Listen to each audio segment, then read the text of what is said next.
जैसा कि आप लोग जानते हैं कि जो ये यंग मॉडुलस होता है इसे हम लोग वाई से रिप्रेजेंट करते हैं और ये होता है stress then divided by strain, right.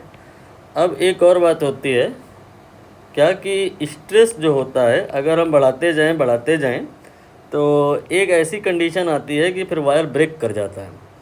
उस स्ट्रेस को जहाँ पर ये हो जाता है ब्रेकिंग स्ट्रेस बोला जाता है। आप इसे शॉर्ट में चाहें तो BS भी लिख सकते हैं, ठीक है।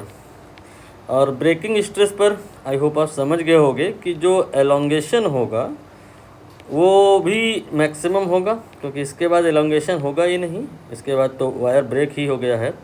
तो एलोंगेशन को अगर ई से रिप्रेजेंट करें that will B max at the situation.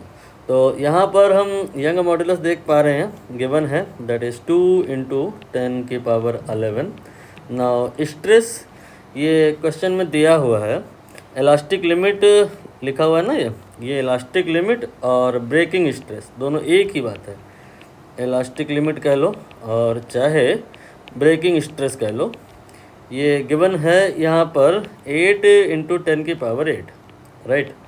Now इसके बाद यहाँ से हम चाहे तो स्ट्रेन निकाल सकते हैं, निकाल लो। तो स्ट्रेन की जो वैल्यू आएगी that will B 8 × 10⁸ and divided by 2 × 10⁻11। इधर से ये आ जाएगा 4 × 10⁻−3, राइट।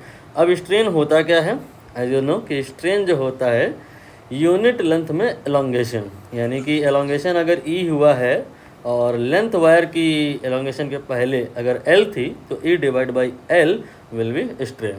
यहाँ फॉर्चुनेटली जानबूझ करके कह सकते हैं इंटेंशनली L1 दिया गया है, तो L अगर हम यहाँ 1 रख दें तो जो वैल्यू आएगी ई की वो मैक्सिमम एलोंगेशन को रिप्रेजेंट करेगा, that will be 4 × 10⁻−3 will be in metre. ना in millimetre it will be 4 millimetre. 1000 से गुणा करना है वो कर लीजिएगा आप, तो इसका 3 वाला जो आंसर है हो जाएगा।